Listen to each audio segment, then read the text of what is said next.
Fijatu ondo, ez du ematen, baina paisai hau mugitzen ari da, poliki-poliki, erritmo geologikoan mugitzen. Milioika urteko prozesuaren emaitza dira, mendi eta bailara horiek, eta gaurko saioan geologo baten laguntzarekin eta haren begietatik Euskal Herriko paisaiaren jatorria ulertzen saiatuko gara. Geologikoki nondik datorren eta albada nora doan ere bai. Has gaitezen.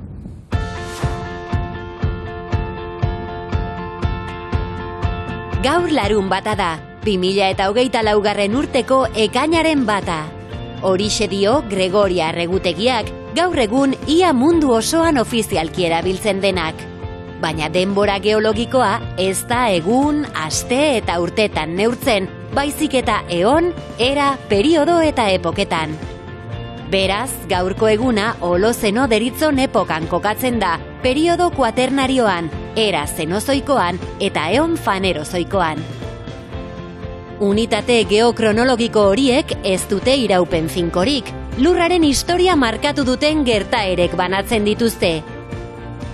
Badakigu planeta duela 4.500 milioi urte jaio zela, eta gure eoia, fanerozoikoa, duela 552 milioi urte hasi zela, lehenengo animaliak eta landareak agertu zirenean.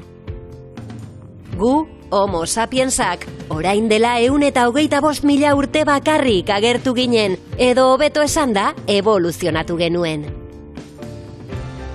Gure inguruko paisaia nola sortu zen ulertzeko, gaurko saioan bi periodo jakinetara bidaiatuko dugu, Kretazeoa eta Paleogenoa.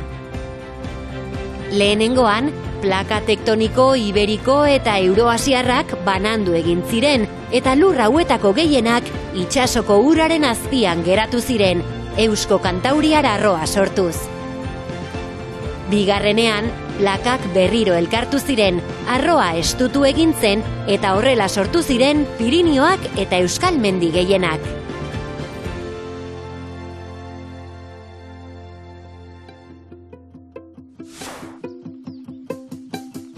Cruz del Castillo tontorra dagoiko hori, eta gaurko helburua da hara iristea. Eta bidean geologia apur bat ikastea ere bai. Horretarako Arturo Apraiz geologoa eta Euskal Herriko Unibertsitateko irakaslea izango dugu bide lagun. Gaurko saioa egiteko ideia eman zigun liburu hau idatzi du beste bi lagunekin batera. Liburuan geologiaren ikuspegitik deskribatzen dituzten Euskal Herriko 10 mendi tontorretatik Araba hegoaldeko hau aukeratu dugu.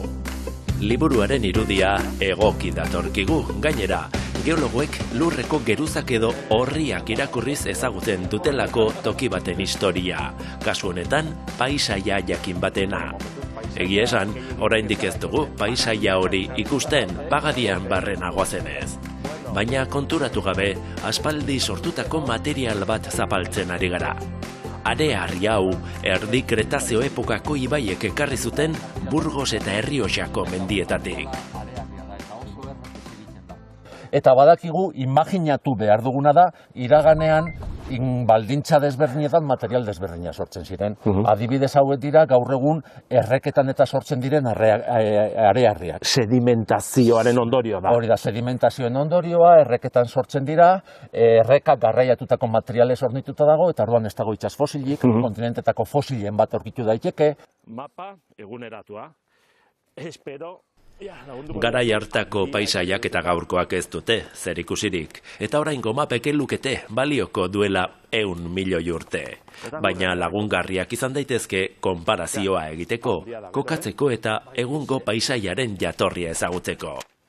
Orduan etzen horrelakoa, ez da? Sasoi honetan arroka hauek sortu zirenean, Euskal Herrian gaurko mapa honetako hegoaldea, egu gaude hemen, Lagran inguruan, hemetik gaude. Gasteiz hegoaldean zegoen kostaldea. Hiru lurraldetan banatu zitekeen orduan Euskal Herria, alde batetik kontinentea, hegoaldean, erdikaldean egongo zan plataforma, sakonera txikiko plataforma, eta iparraldean egongo zan itxaso sakona. Flisak metatzen hasi zireneko sasoia izan zen. Eta horrek azaltzen du, prozesu horiek azaltzen dute gaur egon, ikusten dena. Ikusten dena. Horregaitik hemen, are-harriak ikusten ditugu, adin berdineko arrokak ikustera bagoaz apurbet iparralderago, Balmasedako deltan sortutakoak ikusiko genituzke, eta kostaldera bagoaz, sasoi horretan itxaso sakonean sortutakoak ikusiko genituzke. Egungo paisaia eta lurtzoruaren konposizioa jasotzen duen historia geologikoan, bidira atalik edo urratsik garrantzitsuenak.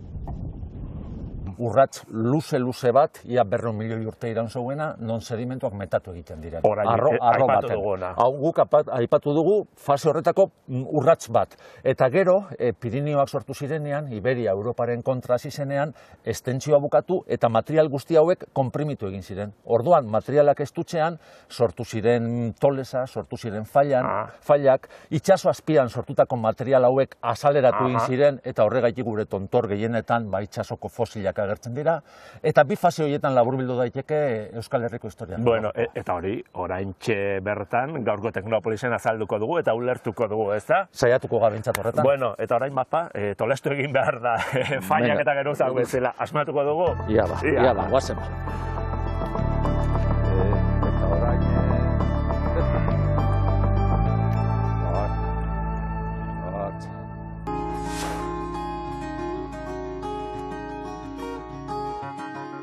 Paperezko liburuen artean, oroigarriak gordetzeko ohitura duenik bada.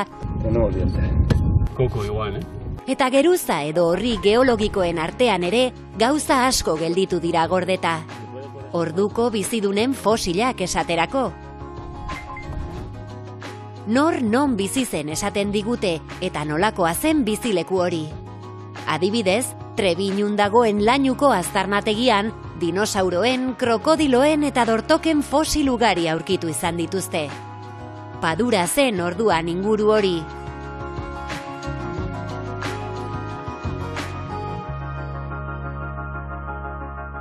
Handik gertu iparraldera itsasoa hazten zen, itsaso tropikal bat. La reconstrucción paleoclimática o paleoambiental de esas rocas... Kontinente, plataforma eta ozeano sakoneko sistema horren berrerekitze paleoklimatiko edo paleoingurumenekoa fosilei eta arroka motari esker dakigu. Adibidez, goi edo erdi kretazeoko arrokak baditugu, arrezifeak osatzen zituzten koral eta bibalbioen arrastoak dituztenak, argi eta garbi adierazten digute kostalde hori sakonera txikikoa zela, ur garbi eta epeleko eremu bat. Muy poca turbidez, una zona de calidez en las aguas. Koral, krustazeo, bibalbio, urepel, garden eta sakonera txikiko biztanleen osagai nagusia zen kaltzio karbonatoa metatuz, arrezife handiak sortu ziren, eta handik dator, Aizkorrin, Aralarren, Anboton, Gorbean edo Baldere jondagoen kareharria. Eta horregatik, itsas fosilak daude tontor horietan. ¿Cómo es posible que yo suba un monte, me encuentre a mí... Nola da posible itsas mailatik 1000 edo 2000 metrora dagoen mendi batera igo, eta itsas maskorren fosilak aurkitzea? Liluragarria da. Jo eta ma gelditzen zara pentsatzen baduzu. Nola iritsi da fosila hauona? Horretarako fosil horren jatorrizko ingurunea ezagutu behar dugu lehenik. Eta gero, kontuan izan, gure planetak gaitasuna duela sedimentuak eta arrokak hartu eta altxatzeko, zutik jartzeko, sortu ziren lekutik ingurune guztiz desberdin batera eramateko. Horxetaz hitz egiten digu geologiak. Donostiako zubi hau egiteko kareharria erabili zuten. Arroka honek kontrako bidea egin du, mendialdeko harrobi batetik itsasora edo behin itsasertzera bueltatu da berriro. Koral baten fosila da hau, eta Euskal Herrian itsaso tropikalak izan zireneko garaiak ekartzen dizkigu gogora.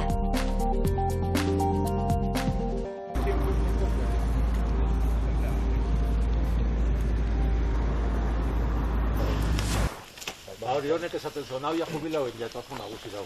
Basotik irten eta milioika urte batzuk egingo ditugu aurrera orain. Ibai bazterrean egotetik, urpean egotera pasatzen gaur egun Lagarran den parajea.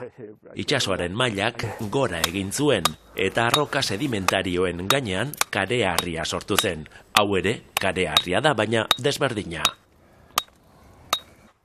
Material hau, ja guztiz desberdine da. Bai, ikusten da, bai, beste kolore bat, eta mailuarekin gogor eman bartzaio, ez da areharria bezala. Bai, eta honek ez du lurzorurik emoten. Horregaitik orain arte basotik zehar ibili gara, eta hemetik aurrera basoa desagertu egiten da. Hemen material hauek disolbatu egiten direlako euri urarekin. Ez da bien lurzorurik emoten. Liburuaren metaforarekin segiz, ze kapitulutan gaude orain? Betxo, hauek kareharriak dira, eta kareharriak, gainera kareharri hauek itsasuko fosila dituzte, sakonera txikikoak eta lehengo kontinentearen gainean metatutakoak dira. Alegia, hauek eta adibidez aizkorrin dauden kareharriak ez dira berdinak? Ez dira berdinak, hauek gazteagoak dira. Eta hauek kokatu dira kontinentean metatutako materialaren gainetik. Horrez ere esan nahi du, kontinentea zegoen lekua itsasoak bete duela. Eta orduan, areharriak ditugu azpian, eta kareharriak itsasoan metatutako materialak gainean. Material organikoa, ez? Bizitza hori bihurtu da harri. Bai, sakonera txikikoa zan, hemen energia handia zegoen, olatuen menpeko energia eta mugitu egiten zituen bertako bizidunak, birrinju oskolak, eta horregaitik hemen ez dira fosil handiak eta ikusten, baina mikroskopioan fosil pilo bat. Egongo dira, baina hori da aldea, ez da, aizkorrin eta adibidez errudistak ikusten ditugun bezala mengo energia horrek eragotzi egiten zuen fosil handiak sortzea. Aizkorrian boto alde hori oso ingurune lasaiak ziren eta arrezifeak oso lasai hasi ziren gaur egungo Australiako arrezifeak bezala. Baina hau zan, gaur eguneko gure itsasertzaren antzera olatuek eta apurtzen dabien leku horretan sortutako materialak dira. Bueno, Aragora igo behar dugu, ez da? Bai, Cruz del Castillo oraino joango gara. Bertan dagoela esango dugu, ez da? Apurka ingo dugu. Ia bertan.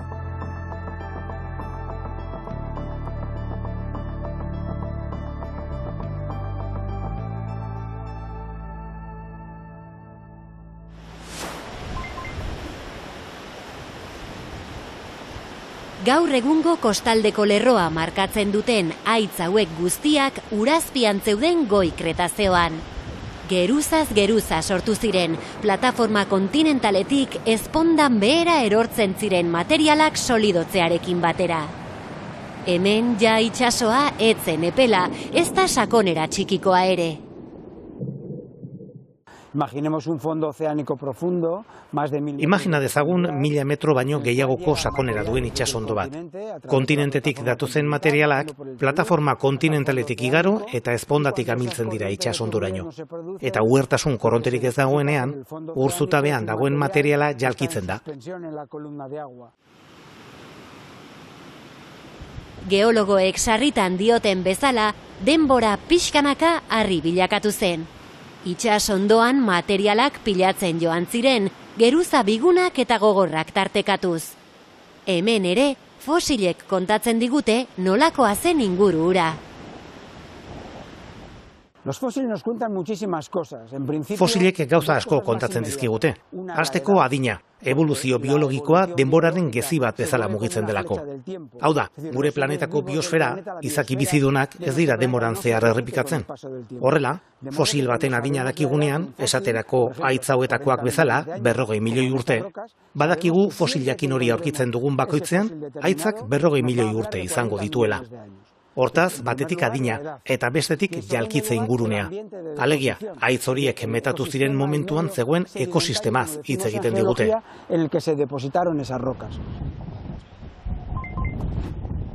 Haitz hauek kontatzen diguten beste istorio bat itsaspeko sumendiena da.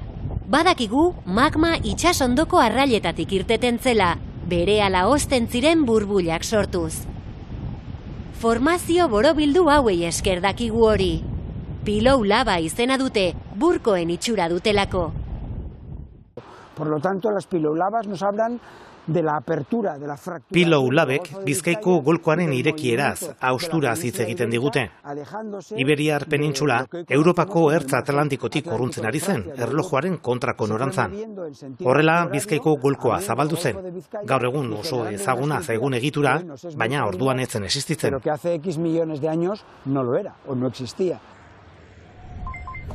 Beste haitz hauek ere volkanikoak dira, basaltoak hain justu, baina ozterakoan pentagono eta hexagono forma deigarri hauek hartu zituzten.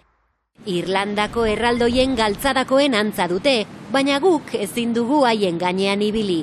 Hauek horma vertikal bat osatzen baitute. Plaka tektonikoen mugimenduak dauka horren errua.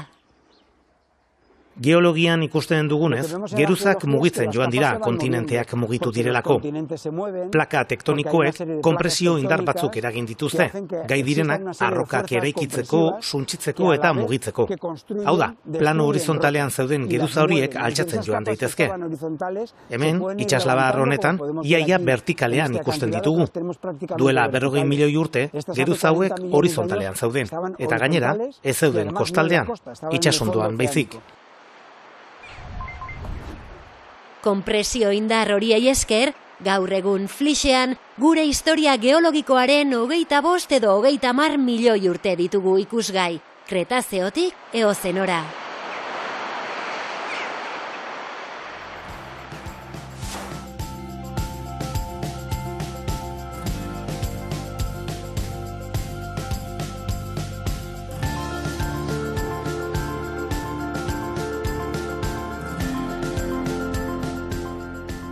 Material hauek itsasoan sortu ziren eta sortu ziren horizontalean. Eta orain begiratzen badugu aruntz, ikusten dugu geruzak vertikalean daude. Ia vertikal. Ia vertikal daude. Hori zergatik da? Hor konpresio bat estutu egin zirelako material hauek eta estutxe horren bitartez itsasoan sortutako geruza horizontal hauek altxatu egin ziren. Tolestu, deformatu, faila jasan eta 500 edo 100 metrotako sakonderan zeuden material hauek orain 1400 metrotan kokatuta dauz. Esfortzu handi horren bitartez.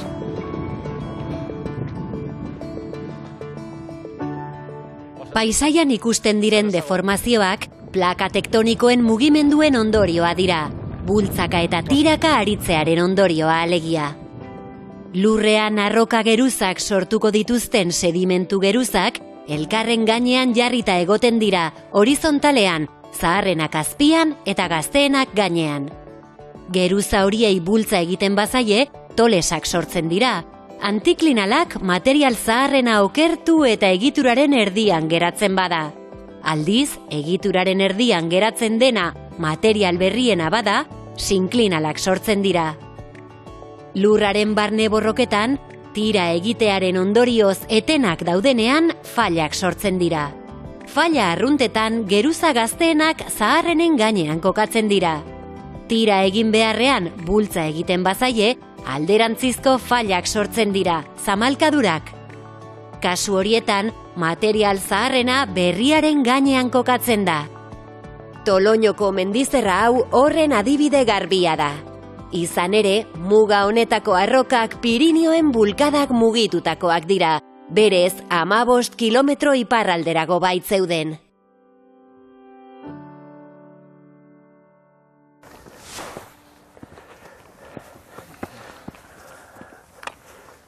Bueno, azkenean, saria, ez da, ikuspegi ederra, helugara. Holako ikuspegia merezi dute. Merezi du, benetan. Bueno, ni ez naiz geologoa, baina nire begiek ikusten dute paisaia aldea, ez da, iparraldera eta hegoaldera, geologikoki. Guztiz desberdinak dira, eta paisaia dago baldintzatuta geologiarengatik. Iparraldera, hemen ikusten dituguna da, baso eremu bat, bertan agertzen diren geruzak ez daude horizontal, danak okertuta daude, okerdura bat dute. Mendiak eta menditxoak ikusten ditugu. Eta hemen gure tontorran geruzak vertikal daude. Eta hegoaldera daudenak aldiz, danan lisua. Lautada guardia ikusten dugu hor. Lautada eremua eta hor dauzen geruzak horizontal daude. Zergatik? horiek ez direlako deformatu, eta hauek bai deformatu ziren. Eta hor goian ere bai, izan zen deformazioa, ezta? Hemetik iparraldera dana dago deformatuta. Eta hemen dago Pirinioaren sorrerarengatik deformatutako arroken muga. Mokadutxo bat, ezta? Zerbait jamiko dugu. Merezi dugu. Eskerrik asko. Bueno, bukatzeko, harrigarria da, duela milioika urte gertatu ziren prozesu geologikoek gaur egun ere gure bizimodua baldintzatzea, ezta? Bai, adibidez mendizerra honek bi eremu guztiz desberdinak baldintzatzen ditu, bata landaretza aldetik, iparraldera pagadile, basoa, Ikusten da. eta hegoaldera mahastilek, eta Arabako Errioxako ardogozoak. Orografia kontua da, lautada eta mendia, atzen dugu mendia. Bai, eta gero tontorrak klima baldintzatzen duelako sarritan. Hemen iparraldetik sartzen diren odei uraz kargatutako odeiak sarritan iparraldean muztu egiten dira, eta hegoaldera ez da euririk iristen. Orduan, euri kopuru alde baten eta bestean desberdina da. Eta geruzek ere iparraldera eramaten dute ura. Hori da hemen Errioxan deukien beste arazo bat. Hemen dauden egitura guztiak hor tontorretan ikusten dugun bezala, iparralderun txokertuta daude. Orduan, ura infiltratu egiten da, eta geruzapena aprobetxatuz, eta zamalkadurak eta planoak aprobetxatuz, iparraldera joaten da ur guztia. Orduan, hegoaldera iristen den ur bakarra da, lurzoruaren gainetik mugitzen dana. Orduan, ur guztia eta iturri guztiak iparraldean aurketzen dira, eta hegoaldean aldiz sarritan ur faltan egoten dira. Eta hori, geologiak baldintzatutako... Azalpen geologikoa, ezta? Bueno, nondik gatozen esan dugu, ulertu dugu eta erakutsi dugu, baina nora goaz, ez? Hasieran aipatu duan bezala paisaia mugitzen ari da, ez dirudien arren, ez da? Evoluzionatzen ari da. Bai, gaur bertan hemen gertatzen diren prozesu geologikoak ja konpresioa bukatu egin zen, eta orain mendi hauek igatzen ari dira. Apurka igatzen joaten dira, eta gero eta lauagoa izango da paisaia, eta hemetik sortutako sedimentuak Ebro ibaiak ere ematen ditu Mediterraneoraino, edo iparralderuntz errekak eramaten dituztezko Kantabriar arrokak Kantabriar itsasora. Auskalo nolako izango den paisaia, mendin 50 milioi urtera, ez da? Hori da, azken horrengo 50 milioi urtetan antzekoa izango da, apurbe bajoagoa, baina antzekoa, baina denporarekin aldatu egingo da, baina hori ez dugu ikusiko. Guk ez dugu ikusiko. Imaginatu dezakegu, baina ikusi ez dugu egingo, eta orduan, hipotesiak botal dira beldurri gabe. Bueno, eskerrik asko Arturo, zure begirada geologikoa gaur Teknopolisen usteagatik. Eskerrak zuei aukera emotiarra. Bueno, txokolate gehiago.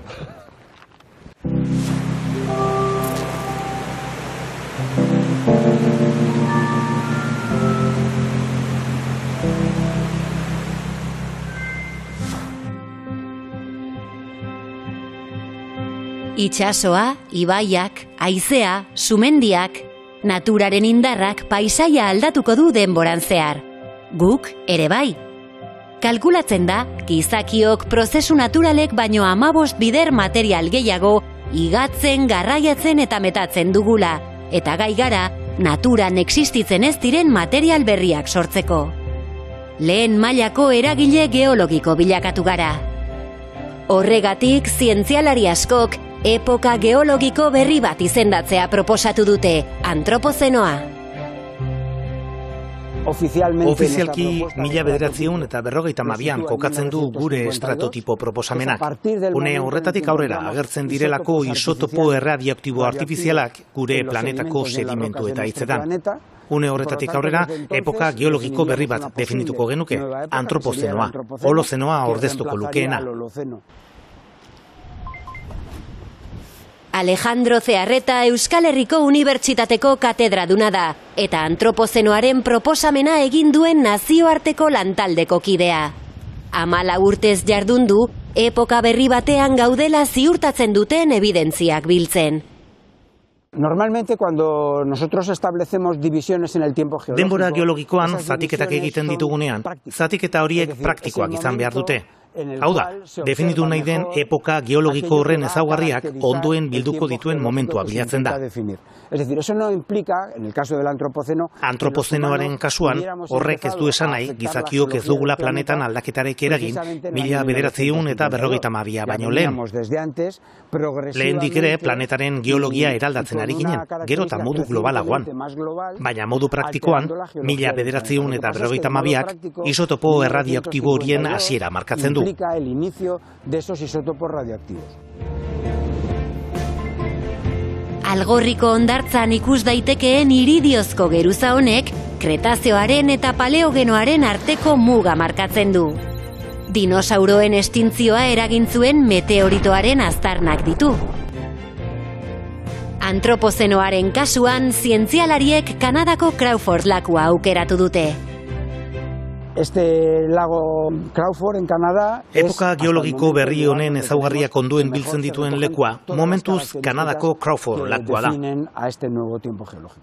Beste leku batzuk ere badaude. Hemen adibidez oso ondo ikusten da, urazpian murgildu beharrik gabe. Baina ez ditu ezaugarri guztiak biltzen. Area eta legarra dagoenez, ez daukagu isotopo erradioaktiborik, baina teknofosilak baditugu. Hala nola adreiluak eta industria siderurgikoaren aztarnak. Algunas otras piezas de la industria siderúrgica, etc. Labe garaietatik zetozen ontziek itsaso zabalean botatzen zituzten haien hondakinak, ofizialki kostatik 6 kilometrora. Material haietako asko hemen amaitu zuten, tunelbokako hondartzan. 10 metroko lodiera duen geruza horizontal honetan, teknofosil ugari ikusten dira. Harri edo hauts bihurtutako zepak, adreilu zatiak. Kuaternarioko estratigrafia batzordeak ordea, ez du antropozenoa onartu epoka geologiko gisa. Oraindik ez du txosten zientifikorik kaleratu, baina hedabideetan adierazi dutenez, gizakiak eragindako aldaketak lehendik zetozela pentsatzen dute, eta ez dute uste, epoka berri bat izendatzeko adina garrantzirik dutenik. Es muy cómodo o más cómodo analizar la extinción de los dinosaurios. Erosoagoa da dinosauruen estintzioa aztertzea. Ez baitu zalantzan jartzen gizakiok egiten duguna. Antropozenoaren onarpen ofizialak suposatuko luke formalki onartzen dugula gizakiak aitzak sortzen ari garela. Milaka eta milioika urtez iraungo duen ondare bat uzten ari garela. Horrek gaur egungo gertaerak aztertzea eskatzen digu, eta hori geologian berria da. Klima larrialdiaren antzera, antropozenoaren teoriak ispilu deseroso bat jartzen digu aurrean. Eztabaida zientifikoa mahai gainean dago, eta ez dakigu noiz iritsiko diren ados egotera. Badakiguna da, gizakiak lurraren historia geologikoaren atal berri bat idazten ari garela, eta orrialde horiek hemendik milaka urtetara irakurri ahalko direla.